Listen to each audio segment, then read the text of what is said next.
Bonjour et bienvenue sur La Boussole, le podcast qui vous aide à vous orienter.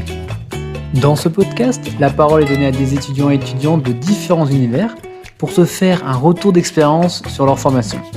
Cela permettra peut-être de répondre à tes questions que tu te poses pour trouver ta voie. Sans plus tarder, place à l'invité du jour. Bonjour Arthur. Bonjour. Comment vas-tu ? Très bien, nickel, et toi ? Très bien, merci de pouvoir être présent aujourd'hui pour cet épisode. Je te laisse te présenter rapidement auprès de nos auditeurs. Aucun souci, un plaisir, merci à toi de m'accueillir.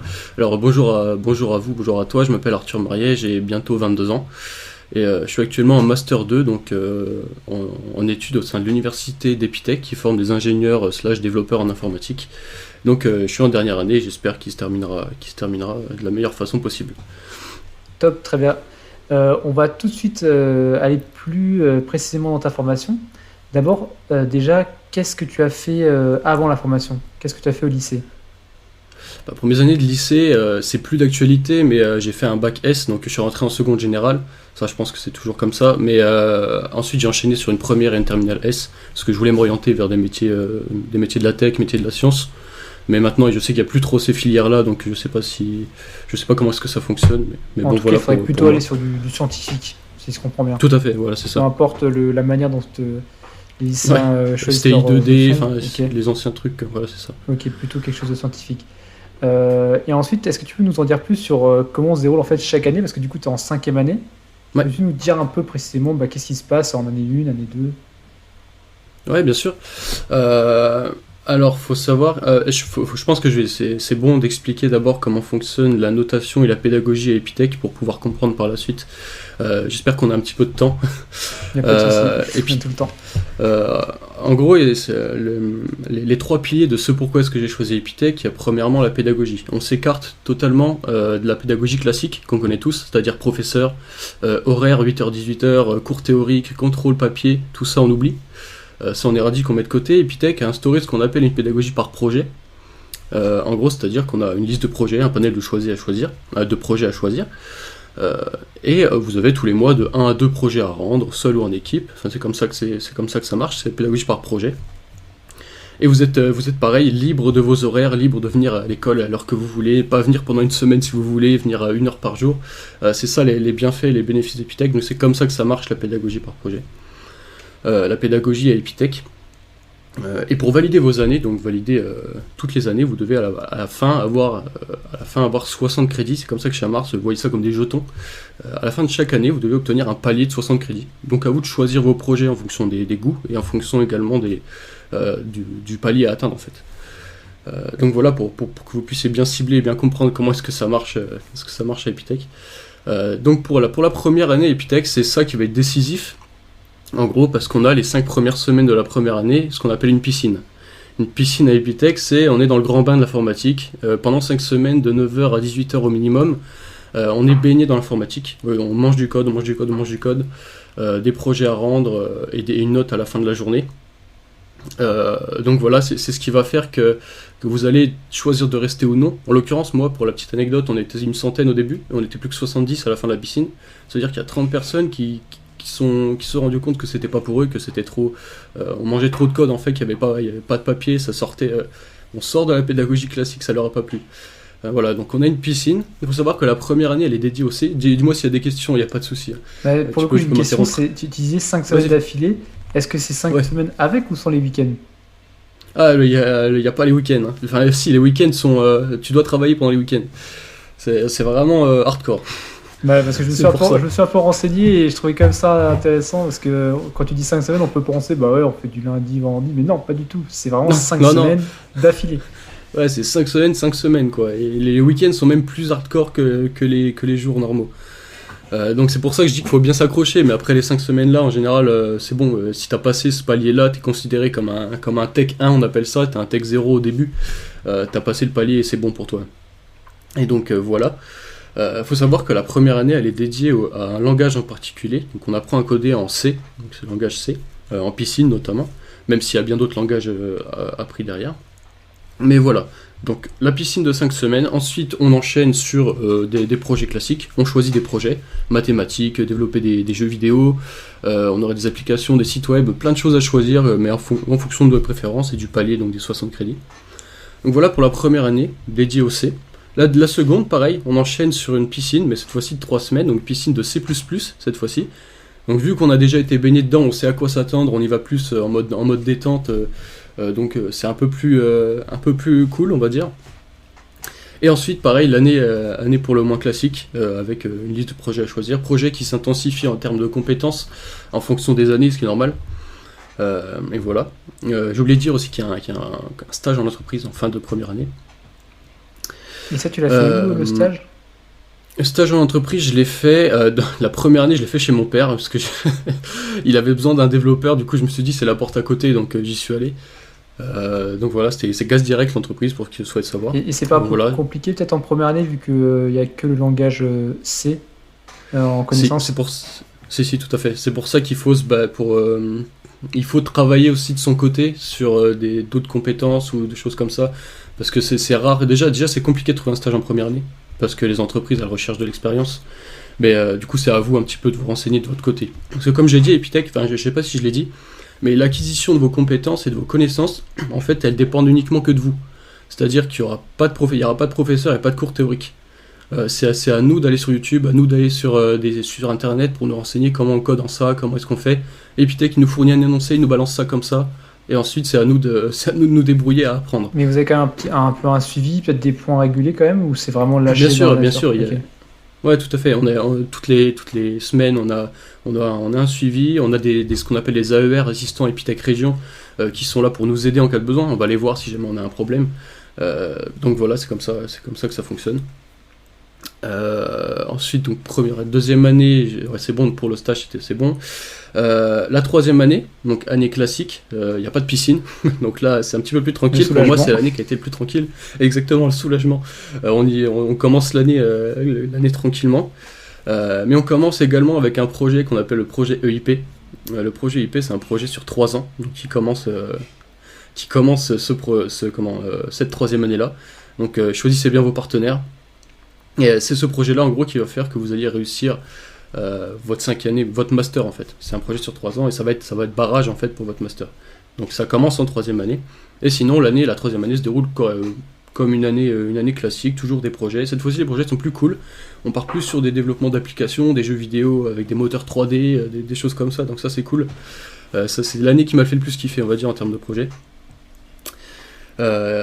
Vas-y, t'as des questions peut-être ? Et encore en termes de code, est-ce que tu as dit que tu faisais C en première année, plutôt du C++ en deuxième, et là c'est quoi comme type de code en troisième année ? En fait, j'ai dit que les premières et deuxième années, il y avait un langage attitré, on va dire, mais à côté, les projets, il y a plein de langages différents. C'est principalement la piscine, en fait, qui est dédiée au langage, mais le reste de l'année, vous avez plein de langages différents. La troisième année, tu peux avoir tous les langages du monde. Tu auras du Python, du JavaScript, pour ceux qui connaissent, HTML, CSS, de l'assembleur.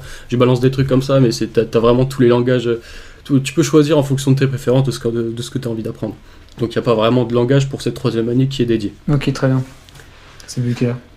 Et du coup, on arrive en 4e année, donc là, début du master. Donc à l'issue de ces 3 années-là, donc tu peux repartir si tu as envie. Donc si tu as envie de t'arrêter, tu peux repartir avec un bachelor. Epitech propose ça si jamais tu as envie d'arrêter, parce que c'est vrai qu'Epitech ça a un coût.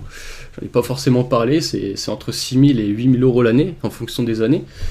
Donc s'il y en a qui peuvent pas se permettre d'aller plus loin, ou même parce qu'ils n'ont pas envie, donc ils s'arrêtent en 3e et ils repartent avec un bachelor. Et ensuite la 4e année, donc l'année à l'étranger. Il faut savoir qu'Epitech propose un très large panel de destinations à l'étranger. Ça va de la Chine, Corée du Sud, Californie, New York, Angleterre, Australie, on a vraiment quasiment tous les pays du monde. Donc je pense que c'est vraiment cette année-là qui m'a donné à moi l'envie de rentrer à Epitech. Mais le truc qui s'est posé, le truc qui est arrivé, qu'on connaît tous, qui nous a tous embêtés, c'est le Covid. Le Covid qui est arrivé. Il faut savoir que ta moyenne à Epitech, elle compte dans le classement, parce qu'il y a des places limitées en fait dans les universités, tu as des universités plus prestigieuses que d'autres, donc il faut que tu te donnes à fond pour être dans les premiers. J'avais donné tout ce que j'avais les 3 premières années, bon, sans trop forcer non plus, mais voilà, donc j'ai réussi, j'avais choisi la Chine moi. Donc j'ai été accepté en Chine avec un ami à moi. J'ai fait toutes les démarches, il faut savoir que pour aller en Chine, il y a des démarches monstres à faire, casier judiciaire, tout ça. Le Donc, j'avais visa, tout fait. non, et tout à faire. Ouais, tout, il y a vraiment toute la La totale. galère incroyable. Et au final, le Covid est arrivé, la Chine a fermé ses frontières. La déception totale, ce pourquoi j'étais rentré à Epitech s'est fermé devant moi. Ah, Euh, donc voilà, je me suis rabattu sur les destinations que j'appelle déchets, c'est ceux que personne veut, c'est Epitech Barcelone, c'est Berlin, etc. C'est les Epitech nationaux. Donc pas le choix, je me suis rabattu là-dessus. Mais je pense que pour les prochains, j'espère que de tout cœur en tout cas que ce sera pas comme ça pour eux.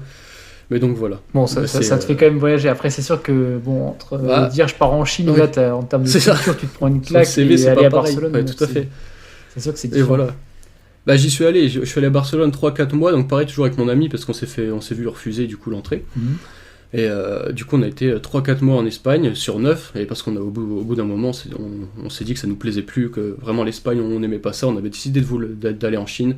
Ça servait à rien de perdre plus d'argent que ça dans les loyers en Espagne, on est rentré en France et on a fait notre 4e année en France. Bon, un peu déçu là-dessus, c'est comme ça, mais bon on n'a pas choisi. Et tu redire quand même quoi de ces quelques mois à l'étranger?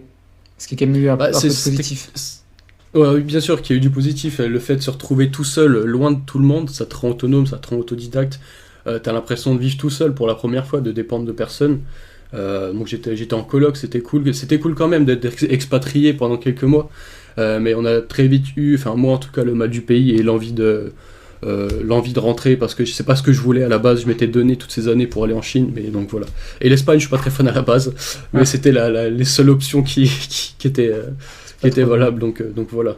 Mais sinon ça va, la 4e année, j'en ai pas de mauvais souvenirs. Bon. Donc, voilà. Et là maintenant il y a la 5e année, la dernière, c'est La ça? 5e année. Ouais, c'est ça, c'est la dernière. Donc c'est celle qui va se traduire par le plus de travail en entreprise. C'est que si t'as pas fait de temps partiel, donc premier semestre, il va falloir que tu fasses un temps partiel. Donc si t'en as pas fait en 4e année, parce que tu peux choisir de le faire en 4e année, il faut le faire en 5e, donc c'est ce que je fais. Premier semestre, full temps partiel, donc lundi, mardi, mercredi, et les 2 jours restants, c'est travail Epitech. Et le second semestre, ça va être stage en entreprise, donc stage de fin d'année aussi, qui va te permettre de valider ton année. Donc globalement, il faut faire attention sur les choix de ton entreprise, parce que c'est ce qui peut te permettre, ce sera l'entreprise dans laquelle tu vas être embauché, ce sera probablement celle dans laquelle tu vas continuer après. Donc faut bien choisir, quoi. Ouais, c'est un peu un tremplin. Ouais, tout à fait. Donc, faut pas louper ce moment.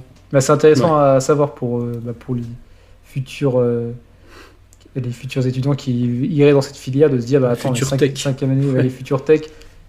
Ouais. La 5e année, c'est. Bah, j'ai l'impression que c'est un peu aussi dans d'autres filières, hein, dès qu'on commence à avoir de l'alternance ou des stages de fin d'année, c'est un peu le moment Tout où à il faut fait. se faire connaître, et vu qu'on est plus près de C'est la ça. sortie que du début, c'est là où il faut te donner, quoi. Bah, c'est toujours plus hardcore les dernières années comme ça. Et toi, du coup, tu le fais où, ton stage? Alors moi je le fais, il y avait un stage aussi en 3e année, stage en entreprise, on a tous les 2 ans on fait des stages, Ok. donc je l'ai pas dit, stage en 3e année. Donc cette fois je le fais dans une société qui s'appelle Just One Card, qui a inventé un système de cartes de fidélité recyclables, pardon, c'est-à-dire que ça marche avec une puce NFC, je sais pas si tu connais, c'est Ouais, ça du me dit Bluetooth, enfin, c'est comme ça que marche le sans contact. Ah oui, en ok. fait. Ok, Tu bipes la NFC, carte sur le ça me dit téléphone. rien, mais ok. Ouais, voilà, c'est ça. Ouais. Donc c'est comme, en fait, tu prends la carte, tu la bipes sur le téléphone de quelqu'un et le gars reçoit toutes tes informations. Donc je trouve ça cool le principe. Donc voilà, enfin c'est plus le temps partiel. Pour l'instant, c'est pour le temps partiel, c'est plus pour l'expérience, pour l'acquisition des connaissances. Pour avoir par la suite si la rémunération y est, et puis si l'entreprise est cool, pourquoi pas rester pour le stage et pourquoi pas encore après. Mhm. Mais voilà, c'est dans cette entreprise là que j'ai décidé de m'engager. Et du coup, toi, tu serais plutôt team startup où tu as plein de trucs à faire, plein de choses à développer, ou tu serais plutôt team, on va dire, grosse boîte avec des gros projets Bah, ça dépend en fait. Moi, pour l'instant, je suis plus start-up dans l'idée, enfin, dans le fait que les start-up en fait, ce soit plus comme une famille, comme des amis. T'es là, enfin, t'as pas forcément de formalité en fait. Tout le monde est dans la même pièce. Tu parles, si t'as envie de parler au patron, lui demander ça. Tu peux poser des questions comme ça. Pas obligé d'envoyer un mail, d'attendre 2 jours de suite avant de recevoir une réponse. Enfin, tu vois ce que je veux dire. Ouais, Après, j'ai trop cadré sur il faut que tu fasses ce Ouais, voilà, projet-là. Ouais, mais j'ai jamais testé encore les grandes boîtes. Mais après, à voir en fonction, il y a la rémunération aussi qui joue beaucoup là-dessus. C'est vrai que les startups proposent ont des difficultés à ce niveau-là, donc voilà. Et en termes de... Est-ce que maintenant que tu es à peu près du monde du travail, est-ce que tu sens qu'il y a beaucoup de demandes ou c'est quelque chose de plutôt bouché?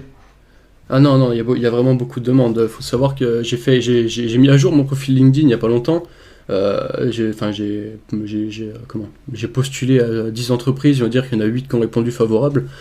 Qu'il y en a plusieurs avec plusieurs. Bon, il y en a qui convenaient pas parce que c'est du temps partiel et toutes les entreprises acceptent pas le temps partiel, avec des salaires qui vont c'est pour donner envie là que je dis ça, des salaires qui vont de 35 000 à parfois jusqu'à 60 000 euros pour du débutant, donc ça va. Donc après, il faut le background, il faut que tu aies les compétences, il faut que tu aies charbonné pendant tes années pour pouvoir avoir un bon background, avoir plein de langages dans ta poche, etc. Tu vois ce que je veux dire?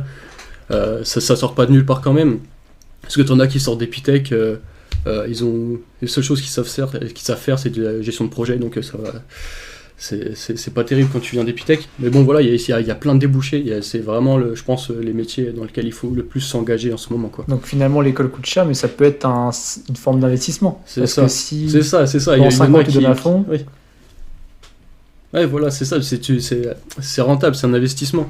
Il y en a qui font les blagues. En première année, j'ai vu qu'il y en avait un qui avait mis en vente sur eBay, qui avait pris en photo son diplôme et qui l'avait vendu 40 000 euros pour la blague. Je trouve ça rigolo, mais il y en a beaucoup qui disent que t'achètes ton diplôme, mais c'est pas vrai. Si tu te donnes pas à fond, si tu travailles pas, tu n'y arriveras pas. Ouais, surtout à Epitech où là c'est vraiment il faut se prendre en main, quoi. C'est pas comme peut-être d'autres écoles où on est plus suivi. Là toi c'est vraiment tu te démerdes, si tu bosses très bien, si tu bosses pas allez ciao. C'est ça, ça permet de te rendre autonome totalement. C'est marrant, c'est ça que kiffent les entreprises en fait. On dirait un peu un mix entre presque la fac et certaines écoles des écoles privées où il y a ce côté quand même tu payes pour le diplôme, c'est quand même dur, t'as de la formation, et d'un autre côté c'est très tu te démerdes, et si tu te débrouilles pas, tu te débrouilles pas, tant pis, quoi. Ouais, mais après ils font tout quand même pour que tu puisses rester, parce que on sait pourquoi, mais bon, voilà. J'imagine, ils vont pas s'ils peuvent avoir un chèque de plus. C'est ça, exactement. Mais bon, ça a l'air quand même plus dur que dans ce que je connais, les autres écoles. Ouais. Où là, si tu fous rien, t'es à la porte, quoi. Alors que dans d'autres écoles, t'as l'impression que certains ils foutent rien et pourtant ça passe, quoi. Ouais, c'est le manque de suivi, ça en général. Mais ça va, on a quand même un suivi régulier à Epitech. Même s'il n'y a pas de cours, on a beaucoup de suivi. Tant mieux. D'ailleurs, je t'ai pas posé la question, comment on fait pour rentrer à Epitech? Ah oui, pour rentrer à Epitech, alors il y a plusieurs choses à faire. Donc moi j'ai rencontré Epitech dans un salon, un salon dans lequel il y avait plein d'universités qui se présentaient. Et les démarches, elles sont pas très compliquées. Il y a entre gros guillemets l'obligation de faire ce qu'on appelle une journée découverte, c'est-à-dire que pendant une journée, tu vas être assimilé au tech avec un élève, tu vas vivre ce que c'est qu'Epitech. Et Epitech, ils obligent ça, en fait, entre guillemets, parce que moi, au début, il m'avait refusé au début quand j'ai demandé. Il m'a dit, on te refuse, sauf si tu fais une journée découverte. Donc on a fait une journée découverte, ça m'a plu. Donc c'est ça que ça permet, c'est de savoir si ça nous plaît ou non. Je pense que ça permet d'un certain filtre finalement de ceux qui se découvrent en fait le jour J, exactement. Le jour. En fait c'est pas ce que je voulais faire. C'est ça. Entre ça et la piscine, on a du filtre au début. Oui, c'est ça. Donc voilà. Et donc c'est tout. Il y a journée découverte, ensuite il y a des démarches classiques. Démarches classiques, contact avec l'université, etc. Rien de compliqué, on va dire. Du dossier. Oui, voilà, ici après. Un petit dossier, peut-être un oral. Ouais. Il faut le bac quand même. Il faut le bac. Je sais pas comment ça marche en même temps, tu vois, ça a changé le système d'éducation, mais moi il fallait un bac, que ce soit S ou STI 2D, des trucs comme ça, et puis voilà, puis Epitech accepte, mais il faut le bac. Ok, le bac plus un dossier et être sûr que c'est finalement ça qu'on veut, quoi. Voilà, exactement. Très bien. J'aime aussi poser cette question, c'est comment tu arrivé à gérer du coup Epitech qui quand même est très prudent, enfin tu parlais surtout les premières années où les week-ends il n'y en a pas vraiment trop. Comment tu arrives justement à gérer les études et le reste à côté? Est-ce que tu arrives quand même à avoir un peu de vie à côté? Ah bien sûr.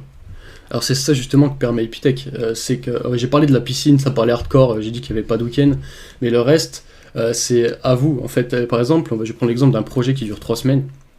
Il y a un projet qui dure 3 semaines, vous pouvez choisir de charbonner pendant une semaine, et les deux semaines suivantes, vous êtes libre. Comme je l'ai dit, les horaires sont super flexibles, vous pouvez vous faire votre planning vous-même, c'est-à-dire choisir lundi je viens pas à l'école, parce que j'ai pas envie, j'ai besoin d'aller à la salle, je vais aller à la salle. Ensuite le mardi je vais travailler un petit peu, ensuite je vais aller à l'école. Tu vois, des fois si tu as envie de travailler, mais il nous est arrivé tous de travailler de projets en équipe, on se retrouve chez les uns et les autres avec une bière à la main, on code. En fait c'est la détente tout le long de l'année. C'est ça qui est cool, c'est que tu peux charbonner tout en étant entre guillemets heureux et content de le faire, quoi. Donc ton temps personnel tu peux gérer super facilement et créer ton planning toi-même de A à Z. Et toi, tu faisais quoi justement à côté? Parce qu'en fait, ce qu'il faut surtout pas faire, c'est ce que j'ai fait en première année, c'est ne pas venir du tout. La première année, j'étais un ours, j'étais vraiment la définition même d'un développeur.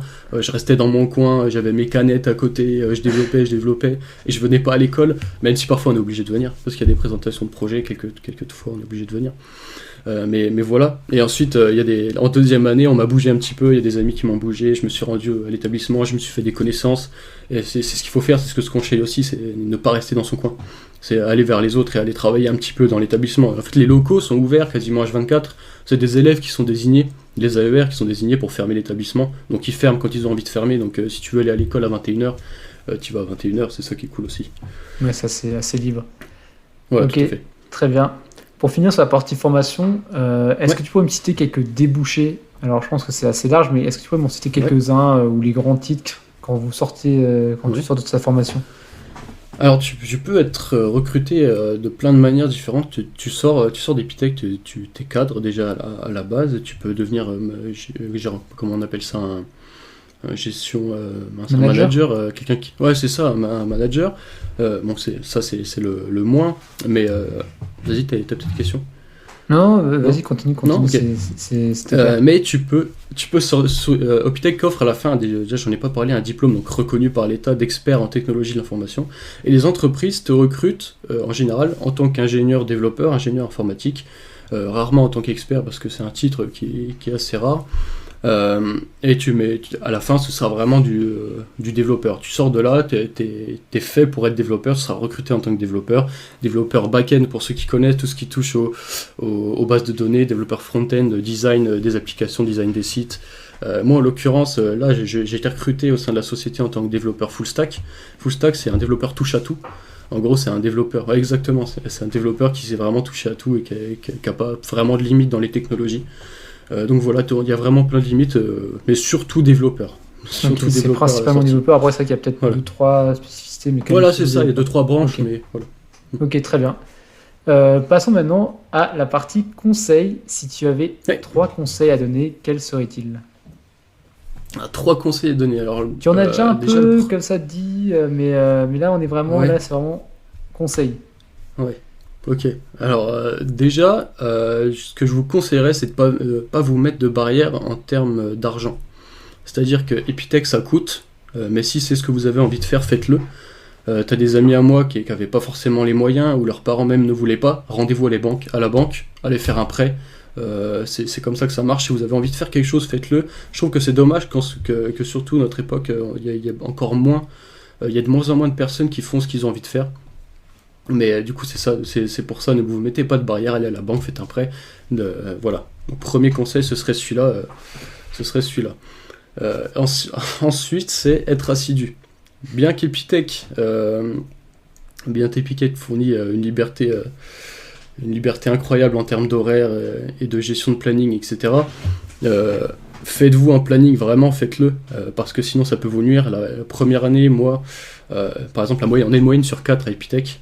La moyenne sur 4, j'avais 0,3 de moyenne sur 4 en première année parce que je faisais n'importe quoi. C'était pittoresque, j'étais pas assidu. En fait, j'arrivais pas trop à me débrouiller, à être autonome en fait. C'est pour ça que j'ai même failli abandonner.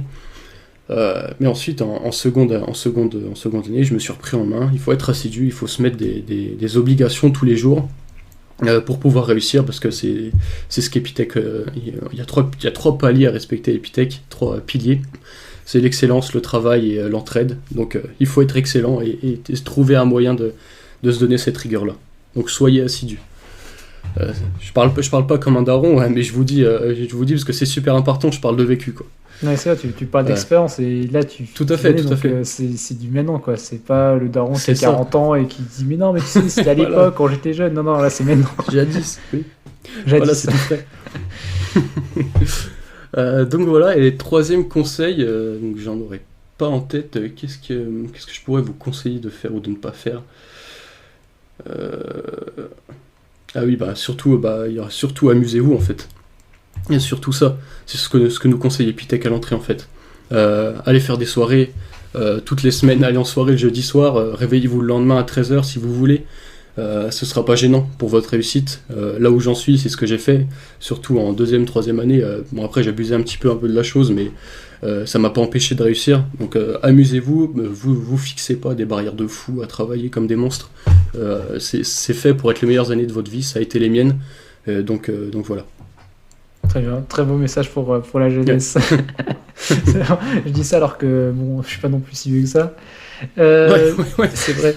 Pour la jeunesse, c'est les jeunes là, parce que nous, Ouais, là, les non, petits 20 jeunes. 22 ans, 24 ans, Ça se fait vieux.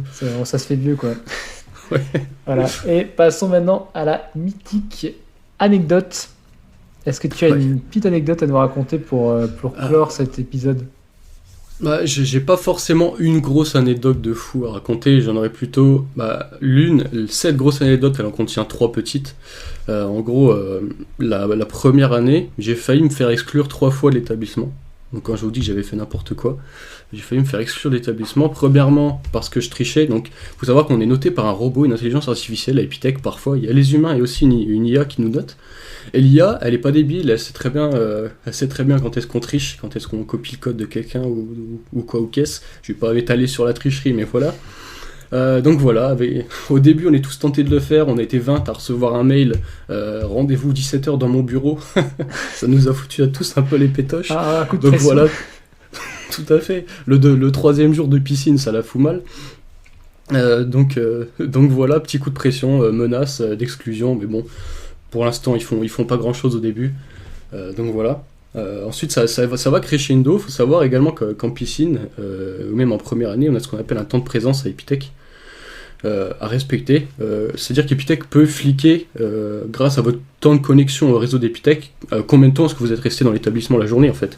Et donc ça il flique au début. Donc moi ce que j'ai fait c'est que j'ai pris mon deuxième téléphone, et je l'ai planqué dans le faux plafond d'Epitech. Dans le faux plafond d'Epitech. Et du coup, j'avais oublié de le récupérer le week-end où je partais avec mes parents. Donc en plus un week-end. Et du coup, tout le week-end, ils ont vu que j'avais 24 heures. J'ai même fait bugger 25 heures de temps de présence au sein de l'établissement. Et donc là, ça a été moyen. Bon, ça les a plus fait rire qu'autre chose. Enfin, mes parents, un peu plus tôt, mais l'établissement moyen.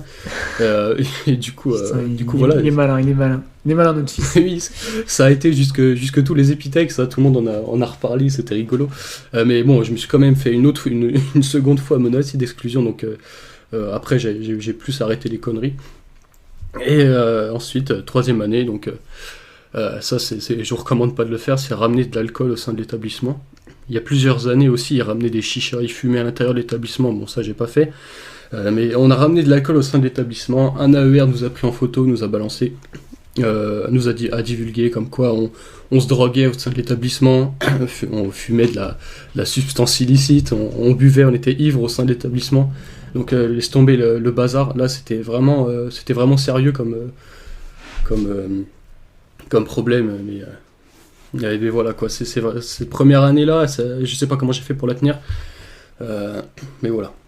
Et là, c'était la troisième menace. Ouais. Et aussi pour donner envie aussi aux jeunes de venir, pourquoi pas.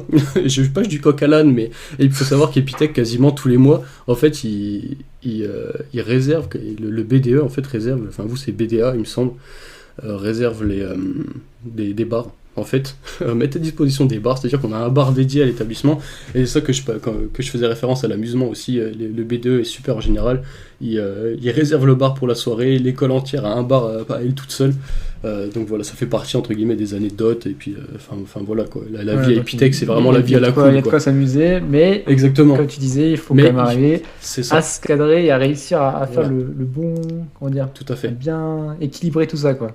Ah, c'est ça, parce que vu le prix qu'on paye, il faut quand même charbonner malgré le fait qu'on puisse s'amuser. C'est ça, parce que bon, 5 000 € pour faire que des soirées, autant faire une année sabbatique et profiter. Tu peux le faire à la fac, ça. Voilà, c'est ça. Ok. Bon. Tout à fait. Bon, en tout cas, c'était bien drôle toutes ces anecdotes. Enfin, même si pour le coup, toi, sur le coup, tu devais pas être. Enfin, ça devait moins te faire marrer. J'en rigole après. Après, quoi. Sur le quand coup, tu ouais. racontes, ça, c'est marrant, mais sur le coup, t'es en mode. Est-ce que tu Ouais, tu serres les dents, quoi. Ouais, c'est ça. Ouais. Tout à fait. Bon, en tout cas, merci d'avoir partagé ton expérience. Et, Pas de souci, à plaisir. On se revoit très vite. Voilà. Allez, à très bientôt. À bientôt. Merci à toi. Salut. Et si tu adores l'épisode, si tu adores le podcast, parle-en à ton meilleur pote. Moi, ça m'aide beaucoup. Et surtout, active la notification pour pas louper un seul épisode.